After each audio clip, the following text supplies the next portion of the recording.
Oi, meus amores, aqui é o Daniel, sejam bem-vindos para mais um vídeo aqui no canal, trazendo mais um vídeo react para vocês do canal do Celpis. As maiores ameaças ao mundo de Runeterra, do League of Legends. Não esqueça de deixar seu like, se inscrever no canal, quem é novo no canal, seja muito bem-vindo. Um beijo e vamos lá.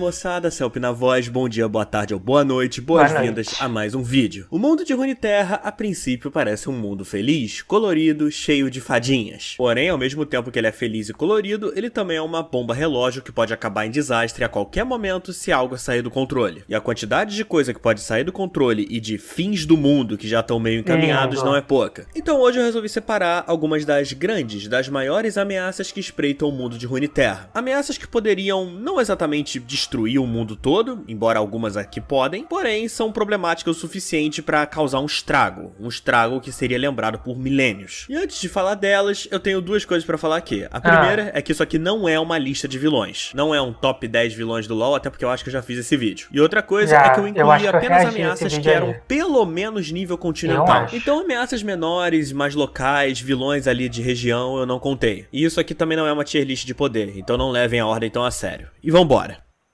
Ouçam o silêncio. Os Darkins ou Atrox, obviamente, estariam nessa lista. Se a gente tá falando de fim do mundo, que tal começar pelo tal Destruidor de Mundos, que nunca destruiu mundo nenhum, mas enfim. Os Darkins, os ascendentes caídos e enlouquecidos do antigo Império Dourado. Após a queda do Império, os ascendentes que restaram começaram a guerrear entre si, tornando-se Darkin. Cada um tendo o seu exército, o que totalizava mais de 10 deuses guerreiros, cada um com centenas, às vezes milhares de soldados, brigando por Runeterra. As figuras-chave do conflito sendo Atrox, o general Darkin, e Zolane, a deusa sem rosto. Figuras como Haash, Varus e Naafiri também estavam perdidos em algum lugar ali no meio. A Guerra Dark foi o primeiro reset, entre aspas, que tivemos em Runeterra, e embora não tenha sido tão feio quanto as Guerras Rúnicas, para os mortais, a Guerra Dark foi muito mais problemática porque eles não tinham o menor controle da situação. Quem tava guerreando eram deuses guerreiros, os mortais eram só peões ali no meio do jogo, pra matar ou morrer. A guerra só acabou quando o aspecto do Crepúsculo resolveu se meter na história. Ele ensinou os mortais o segredo para prender os Darkins em armas e poderem respirar de alívio. Só que tem um porém. Os Darkins, eles são movidos por uma fúria incansável. Os Darkins, eles nunca param. Os Darkin, eles nunca esquecem. Os Darkin nunca morrem. E agora cada um deles espera ansiosamente em suas armas por uma chance de se libertar e voltar ao seu poder e retomar sua guerra. Principalmente o Atrox. Esse aqui já tá bilu teteia. E já que estamos falando de ascendente maluco, vamos falar do auto-intitulado único ascendente verdadeiro, Xerath. Traindo seu imperador no ritual de ascensão, Xerath roubou o poder do ritual para si, se tornando uma criatura feita de pura magia e, consequentemente, o mais poderoso dos ascendentes, facilmente derrotando Nasus e Renekton. Os irmãos conseguiram prender a geladeira por milênios. O problema é que ele se soltou recentemente e agora, com seus desejos megalomaníacos, ele quer tomar esse mundo para si, absorvendo ainda mais poder e tendo os mortais o adorando como o deus que ele é. E o problema maior é que, junto com ele, o Azir também retornou para tentar restaurar a glória de seu império. Então agora tem uma geladeira e um pombo devastando o continente com uma guerra para decidir quem é o verdadeiro dono de Shurima. E embora o Azir queira apenas estabelecer o seu império ali, o Xerath, ele é um megalomaníaco, ele tem uma sede de poder absurda, e se ele conseguir tomar o continente, ele não vai parar por aí, é só questão de tempo até ele resolver subir pra Valorant. Destino, dominação, injúria. Mordekaiser.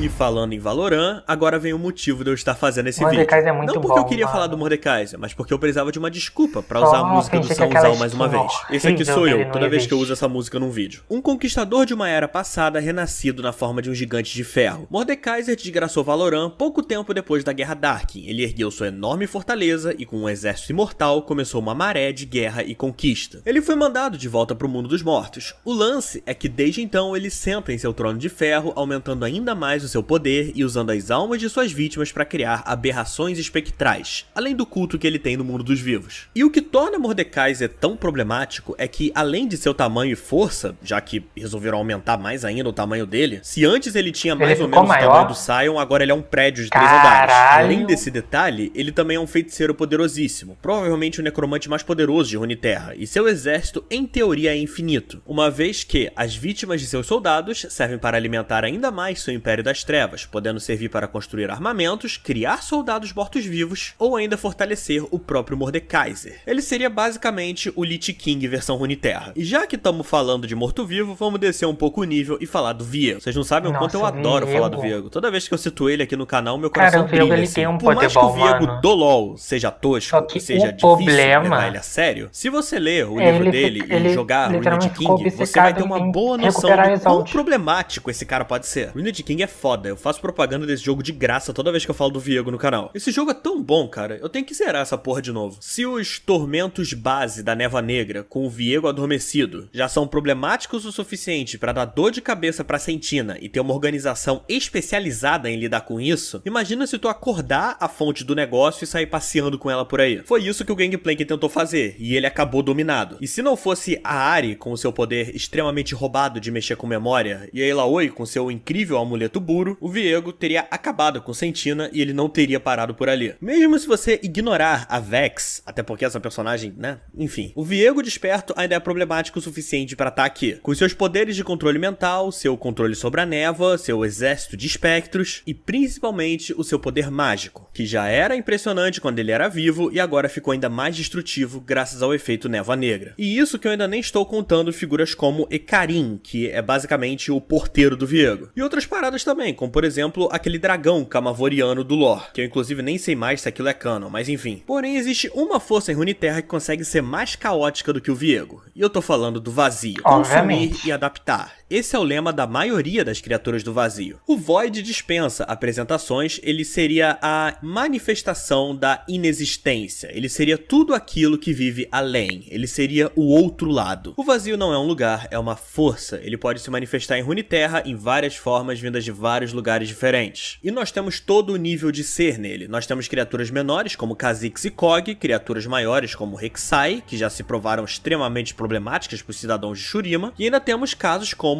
a Belveth, que evoluiu muito além do que qualquer outra cria do vazio. Ela contemplou a própria existência e se voltou contra aqueles que deveriam ser os seus mestres, os observadores. E embora os observadores sejam os lordes do vazio e estejam aos poucos se libertando do gelo que os prende, sua ausência não necessariamente torna o vazio menos perigoso, já que o vazio pode aparecer em praticamente qualquer lugar que consiga romper a barreira para atraí-lo. Atrox, Mordekaiser, Viego. Essas outras ameaças que eu falei são concentradas e têm uma fonte bem definida. O vazio tem várias. Ao mesmo tempo que temos Rek'Sai e seus filhotes em Shurima, nós temos Belveth no subsolo do continente. Tivemos também manifestações do vazio em Zaun, como é dito no conto do Malfit. Temos o Kha'Zix ali em Shurima, mais perto das selvas de Ystal. Temos os observadores no norte gélido de Freljord. Temos os monstros abissais que a tribo da Nami teve que lidar. Temos Ikatia, que segue inabitável graças à guerra do vazio. E ainda tem o Vel'Koz zanzando por aí. E ainda tem gente que argumenta que o Victor em Arcane também acabou chamando o Void pra Piltoverizão. Agora vamos mudar um pouco o foco, vou falar de outra coisa que eu já mencionei aqui. As runas globais. Artefatos extremamente poderosos que causaram a guerra mais destrutiva da história de Runeterra. As guerras rúnicas foi basicamente o que resetou o mundo e foi responsável pela Runeterra que conhecemos hoje. E elas só ocorreram graças ao poder desses artefatos. Agora você imagina uma runa global viva andando por aí.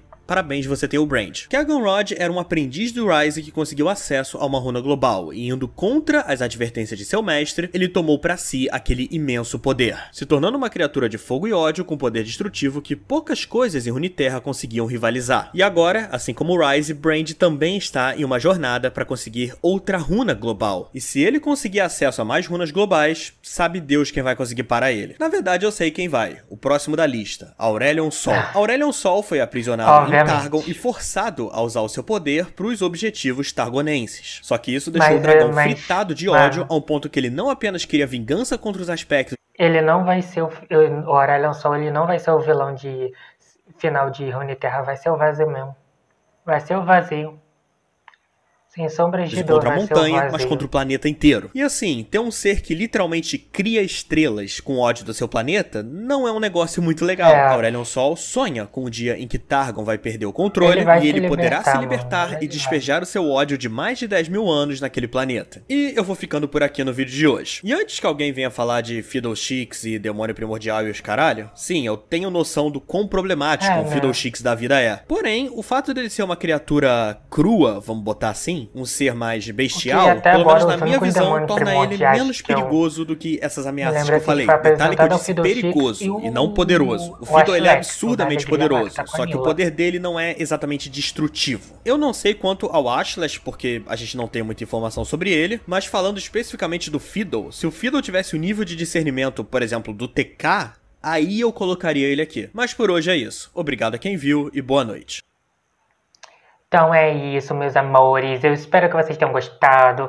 Não esqueça de deixar seu like, se inscrever no canal. Amante de filmes e Quem séries, vocês esse acham app que é pra você. deveria, No SIC você vai encontrar estar variedade de aqui, filmes e séries dublados e legendados. nessa lista aqui das ameaças, de Runita? Provavelmente alguém vai pegar e vai falar, Rosa Negra, que Rosa Negra deveria estar aí como uma das maiores ameaças. Só que, mano, eu não vejo a Rosa Negra, tipo assim, sendo uma ameaça, porque o propósito, até onde eu vejo, da LeBlanc é impedir o Mordecai de voltar. Não é à toa que a LeBlanc é a nossa cebolinha de Runeterra, né? Então, tipo assim, eu não vejo também a Rosa Negra. O Fiddlesticks seria interessante, né? Já que, pelo que diz na história, né?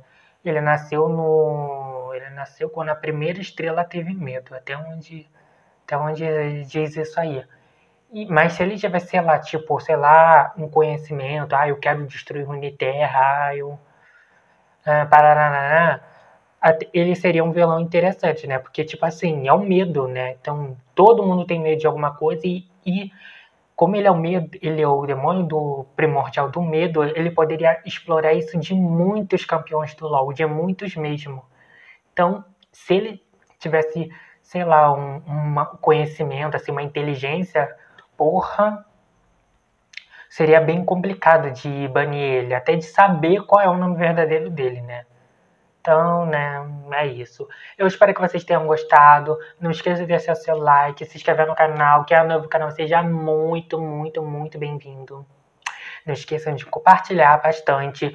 Um beijo para todos vocês. Até o próximo vídeo.